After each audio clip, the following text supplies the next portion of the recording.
आजच्या कार्यक्रमासाठी दरवर्षी सालाबादाप्रमाणे आपल्या कर्मभूमीचे आदरणीय भाऊसाहेब गोकुळ धोंडू पाटील यांच्या सहचारिणी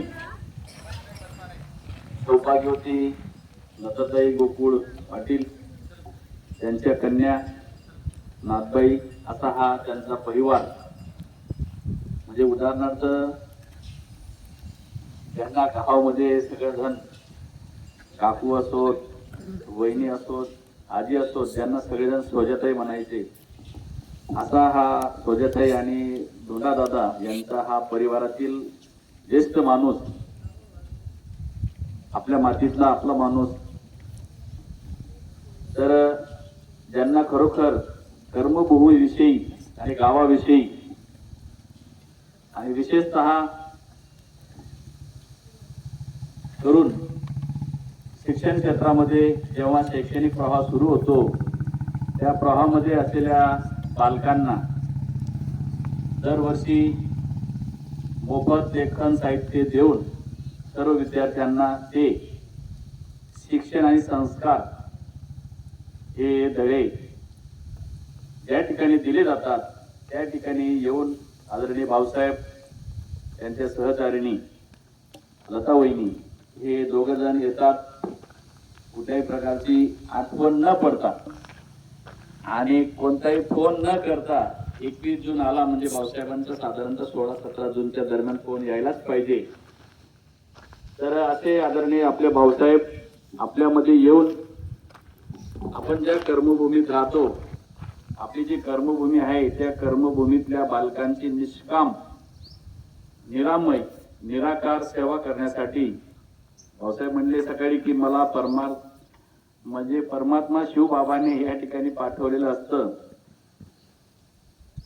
पण भाऊसाहेब अशी जी सेवा आहे ही सेवा फार कमी लोकांच्या नशिबामध्ये असते आणि त्या लाखोमध्ये तुम्ही एक आहात की तुमच्या नशिबामध्ये ही परमात्मा शिवबाबाने ही सेवा लिहून ठेवलेली आहे आणि ते तुमचं पूर्वजन्माचं संचित म्हणावं लागेल.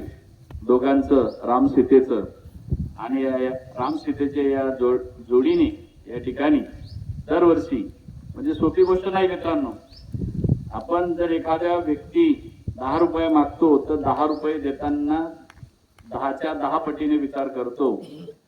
परंतु आदरणीय भाऊसाहेब असा कुठलाही विचार न करता सेवानिवृत्त झाल्यानंतर देखील त्यांची जर धडपड ऐकली तर आपल्याला सुद्धा असं वाटतं की आपण फार कमी आहोत आणि फार मागे आहोत आणि आपण त्या मानाने शून्य आहोत.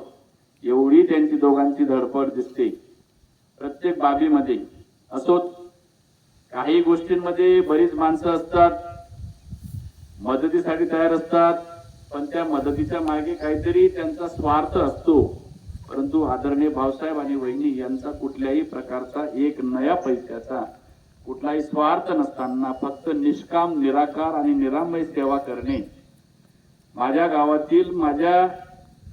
गावातील माझ्या शाळेतील विद्यार्थ्यांना या ठिकाणी लेखन साहित्य द्यावं.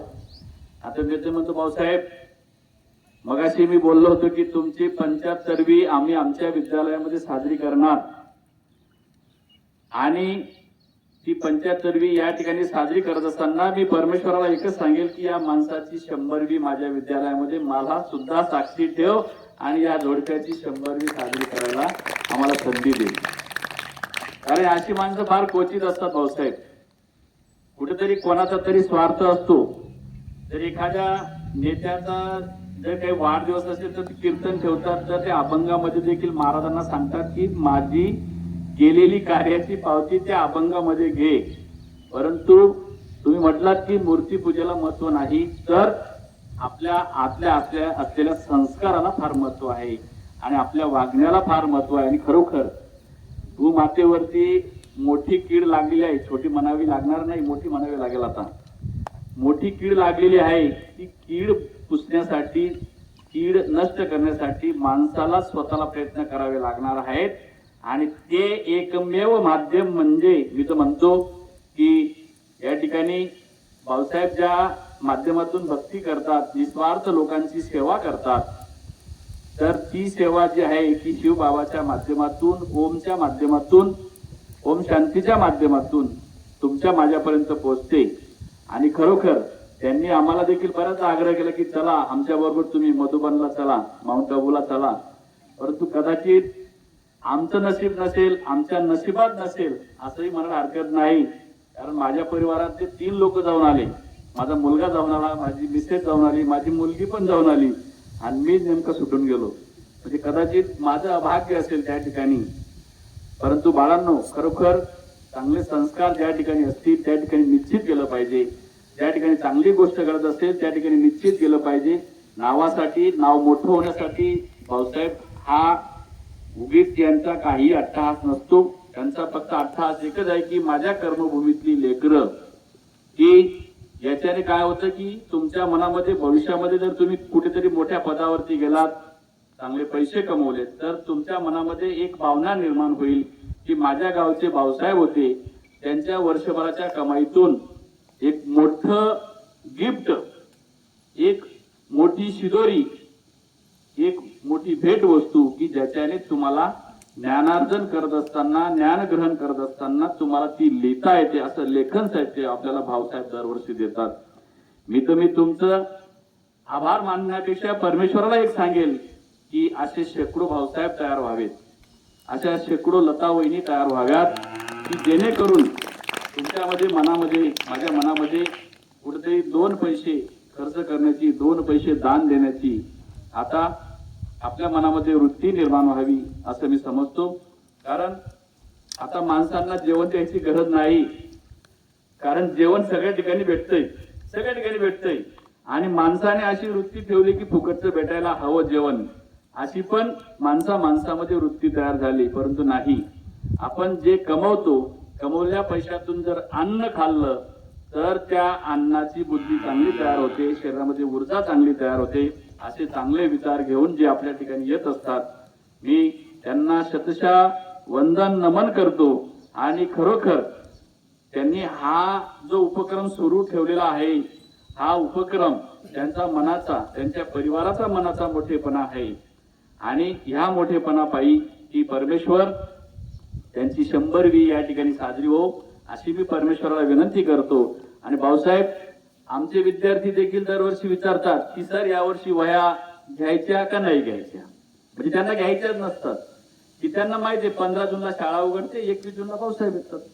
15 आणि 6 21 दिवस असतात. आणि मी तर म्हणतो आजच्या दिवशी कदाचित तुम्हाला माहित नसेल मित्रांनो, आज फादर डे देखील आहे भाऊसाहेब. हो, आज वडील डे देखील आहे. आजच्या दिवशी तुम्ही जे एक पालकत्व घेऊन येतात या मुलांसमोर, आमच्या शाळेसमोर, या गावासमोर, अशी पालकत्व स्वीकारणारी मंडळी फार कमी आहे. अशी पालकत्व स्वीकारणारी माणसं फार कमी आहेत.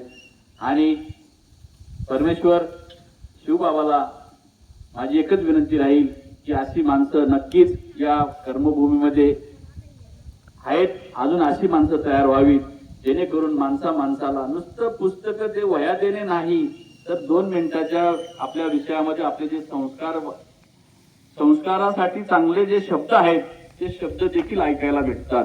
आणि ते शब्द ऐकल्यानंतर आमचे विद्यार्थी अगदी तृप्त होऊन जातात.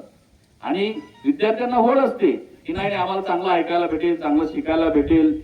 मग त्याच्याबरोबर जर तुम्ही लेखन साहित्य देतात त्याच्याबरोबर चांगलं ऐकायला देखील भेटतं, चांगले संस्कार देखील ऐकायला भेटतं. नाही तर बरीच माणसं असतात, आपण तेवढ्या पुरतं त्यांचा वाढदिवस असेल, काही असेल, ते असेल, हे असेल, आपण त्या ठिकाणी जातो, काहीतरी खातो, घरी येऊन जातो. परंतु ही जी वस्तू आहे, मी ज्यावेळेस शिक्षण घेत होतो, मी शिकत असताना मला माझ्या शाळेमध्ये मला अमुक गृहस्थ यायचे आणि ते सद्गृहस्थ येऊन ते दोघं राम सीतेचा डोळा येऊन माझ्या या मुलांना पेन, वही, पेन्सिल, पुस्तक देतात. ही फार अभिनंदनाची आणि कौतुकास्पद गोष्ट आहे. म्हणून आदरणीय भाऊसाहेब आणि आदरणीय लता वहिनी यांना मी या ठिकाणी नतमस्तक होतो. आणि आपण हा जो उपक्रम चालू ठेवलेला आहे, हा उपक्रम आपल्याला जेवढं शक्य होईल तेवढा चालू ठेवा. आणि चालू ठेवण्यामागचा तुमचा कुठलाही हेतू नाही, अगदी निस्वार्थ. आणि हा निस्वार्थ हेतू फार महत्वाचा असतो. आणि या ठिकाणी भाऊसाहेबांच्या संदर्भात, कर्मभूमीच्या संदर्भात आणि विद्यालयाच्या संदर्भात कारण तुम्ही जे लेखन साहित्य देतात त्याचा आमचे विद्यार्थी उपयोग करतात. दरवर्षी इयत्ता 10वीचा निकालही चांगला लागतो. याही वर्षी आमचा 100% निकाल लागला. याही वर्षी आमच्या मुलीने उच्चांक गाठला. 94.40 एवढे टक्के गुण मिळून इयत्ता 10वी मध्ये ती मुलगी पास झाली आणि ती मुलगी विद्यालयात देखील प्रथम आहे. आणि आमच्या 2195 श्री गुरुदत्त हायस्कूल वायपूर या केंद्रामध्ये देखील ती मुलगी प्रथम आलेली आहे. म्हणजे आमचा गुणानुक्रम कमी झालेला नाही, गुणानुक्रम देखील एक चांगल्या प्रकारे आहे. आणि सगळ्या गोष्टींमध्ये 5वी असेल, 8वीची स्कॉलरशिप असेल, सगळ्या काही स्कॉलरशिपच्या स्पर्धा परीक्षा असतील, अशा स्पर्धा परीक्षांमध्ये आम्ही त्यांना 10वी पर्यंत भरपूर घडवण्याचा प्रयत्न करतो आणि केलेला असतो आणि घडवलेलं असतं. आणि 10वी नंतरचं जे आहे ते मुलांनी आणि त्यांच्या पालकांनी पुढचं काय आहे ते करायचं असतं. त्याच्यामध्ये पालक आणि विद्यार्थी, आणि जास्त करून विद्यार्थ्यांनी जास्तीत जास्त लक्ष द्यायचं आहे. आणि या ठिकाणी बोलता बोलता आदरणीय भाऊसाहेब आणि आदरणीय वहिनी, मी आमच्या विद्यालयाच्या वतीने, संस्थेच्या वतीने आणि या चिमुरड्यांच्या पालकांच्या वतीने मी तुमचं मनपूर्वक असं अभिनंदन करतो. थांबतो. जय हिंद, जय महाराष्ट्र, जय कर्मभूमी.